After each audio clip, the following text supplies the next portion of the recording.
el capítulo anterior vimos cómo fue que este deporte se convirtió rápidamente en algo grande y sobre todo con una gran afluencia de gente de todas clases sociales. Jack Dempsey se convirtió en un ídolo del boxeo en su momento y tuvo su gran época, pero al igual que muchos, su legado fue dado a más figuras, peleadores que venían empujando duro para poder alcanzar la cima y convertirse en ídolos también. La entrada a un nuevo siglo y a una nueva era, en una época llena de racismo, en donde se había abolido la esclavitud, una época donde los niños de color eran explotados, eran utilizados para divertir a la élite de la raza blanca. Había un tipo de promotor que reunía a varios jóvenes que hacían cualquier cosa para conseguir dinero, ya que su situación era precaria. Hacían todo lo necesario para ganar algunas monedas, incluyendo humillaciones. El tipo que contactaba a estos jóvenes era para cubrir algunos eventos. Este tipo de evento consistía en vendarle los ojos o ponerles una capucha para que no pudieran ver nada. Los colocaba en un área donde se lanzaran golpes entre ellos y el último que quedara en pie era el ganador. A este tipo de barbarie, abuso y humillación se le conocía como batalla real. El objetivo de esto no era para ver quién era el mejor, sino divertirse cómo se hacían daño de una manera ridícula y poco agradable. Los invitados les lanzaban monedas y se mofaban de los pequeños viendo cómo hacían lo necesario para poder tomar la moneda con los guantes. Pero dentro de este tipo de eventos había un jovencito que se había entrenado bastante para esto y así poder ganar algunas monedas. El nombre de este joven era Jack Johnson. Con el tiempo se había convertido en un tipo grande e imponente. Tenía grandes cualidades físicas y una gran técnica defensiva, pues había aprendido bastante durante su juventud y en los eventos en los que había participado, pero a pesar de ser un gran peleador, no tenía las oportunidades que él quería. Era segregado por ser parte de la raza afroamericana. Lo del título de campeón de los pesos pesados era algo nuevo que se había creado, pero tenía un gran valor simbólico en un Estados Unidos dividido racialmente. Por eso, el hombre blanco era el campeón de los pesos pesados, porque eso simbolizaba que era el hombre fuerte dominante, y eso no iba a ser un hombre negro. Jack Johnson estaba decidido a ser campeón de los pesos pesados, pero solo podía hacer peleas clandestinas e ilegales. El odio de Jack Johnson iba creciendo. Con el pasar de los años recordaba su niñez y juventud, a las humillaciones a las que era sometido, pero él pensaba que el color no importaba y que podía tener la oportunidad como cualquier otra persona. Convencido de sus capacidades y sobre todo su valor, se negó a rendirse, luchando incesantemente para poder anhelar y aspirar a un título mundial.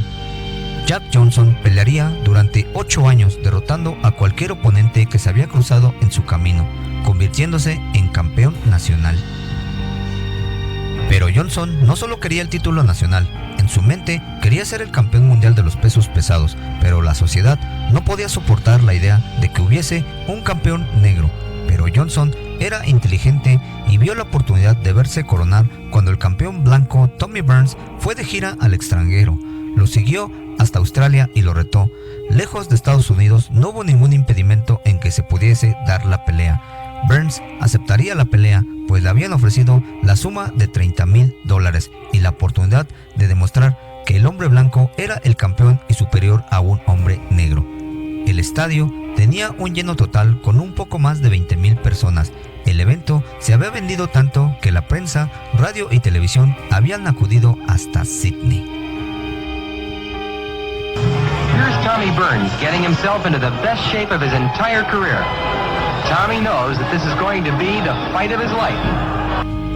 Los primeros rounds fueron de pocos golpes y abrazos. Se veía a un Johnson bastante grande con sus 1,90 metros de estatura y su gran alcance.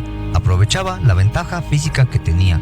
La gente se miraba incómoda en la pelea al ver cómo se imponía Johnson con sus golpes. Inclusive se mofaba de su rival por momentos, haciendo que perdiera el control, gritándole al oído aberraciones, insultos e insinuaciones. De repente, un solo golpe acaba la pelea. La gente no tardó en hacerle saber su sentir. El repudio era evidente, pero eso a Johnson ya no le importaba. Ahora, él era el nuevo campeón de los pesos completos y se lo hacía saber a la gente. Johnson clinches with Tommy and smiles to ringsiders. Burns looks almost like a little boy compared to the 212-pound challenger. 5. Johnson has no trouble in tying his man up. 5. It's apparent that Burns is almost at an insurmountable disadvantage against this magnificent. Johnson rushes in and holds Burns as he talks to ringsiders, laughing all the time. Johnson calmly looks down at Tommy, talks to the champion, taunting him. He wants Burns, as well as everyone, to know that this is no fight. This is a picnic. A good right uppercut. Another ripping right uppercut by Johnson. Uppercuts, hooks, all punishing blows.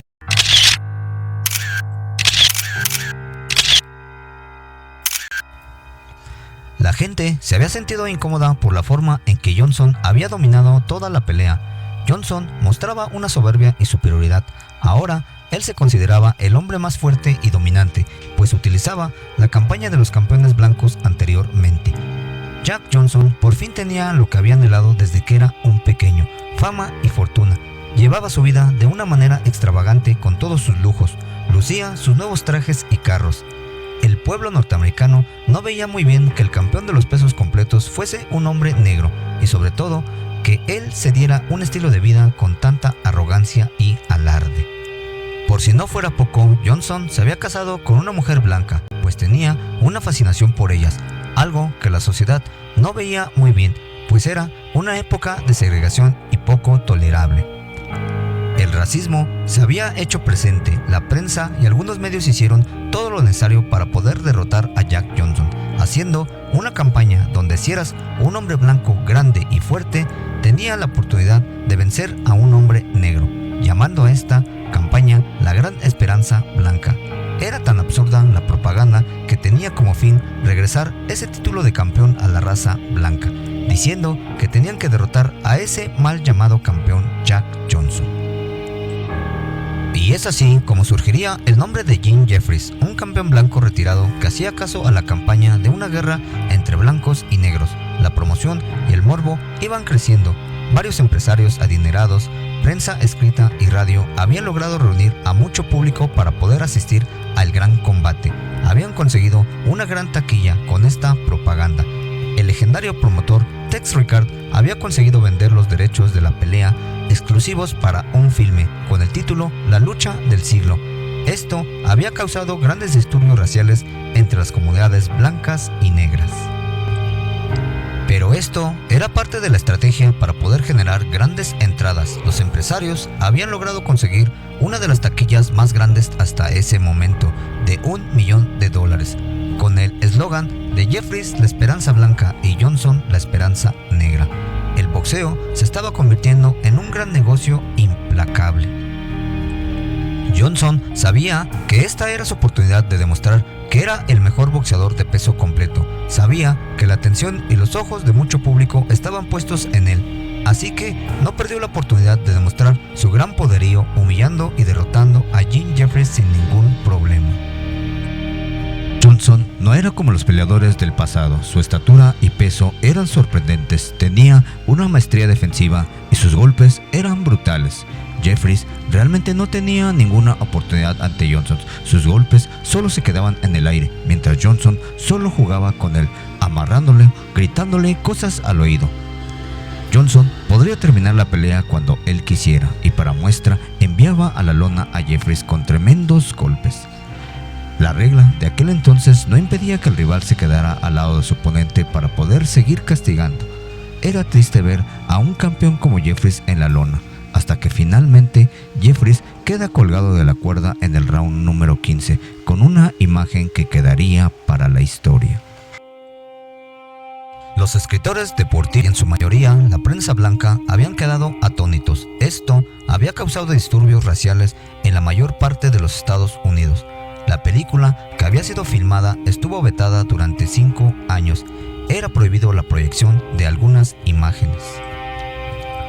Jack Johnson comenzaba a perder el piso, estaba perdiendo el control con su vida llena de excesos. El poder económico que tenía lo habían llenado de egocentrismo. Había utilizado su fama y popularidad para adquirir influencias. Había abierto un lujoso centro nocturno al que llamó Café Campeón. Con su nuevo estilo de vida se había convertido en el emperador de un turbio submundo de prostitutas, bebedores y apostadores. La élite Blanca comenzó a pensar cómo poder deshacerse de este campeón negro. Si no podían vencerlo arriba del ring, tendrían que hacerlo desde afuera.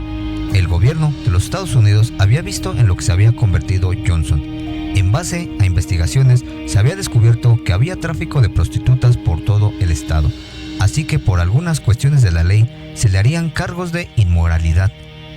El gobierno lo había conseguido, se habían sacado un as de la manga con tecnicismos, un llamado código Mann que había roto Johnson, y es así como pudo ser derrotado. Tras años de haber luchado en contra de la segregación, el clasismo, el odio y racismo, el joven que había luchado por alcanzar sus ideales lo había perdido todo, por sus excesos y por una sociedad que no aceptaba el color de su piel. Johnson no tuvo más remedio que salir del país y olvidarse de la gloria de ser llamado campeón. El odio y la intolerancia lograron derrotarlo. Esto dejó como lección a muchos que quisieran atreverse a desafiar a la sociedad. Durante 2 décadas el hombre de color desapareció hasta que llegase el hombre que revolucionaría la manera de ver a los boxeadores negros, no importando el color de la piel y de la raza.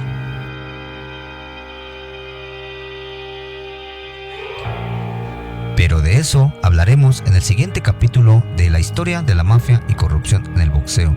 Así que te invito a que le des un clic en el vínculo que aparece en pantalla para que sigas conociendo estas historias. Si te ha gustado este video, dale un pulgar arriba, compártelo para que más personas puedan disfrutarlo. No olvides dejar tu comentario y si deseas hacerlo, suscríbete a mi canal para ver más videos como este. Me despido amigos, sígansela pasando bien, hasta la próxima.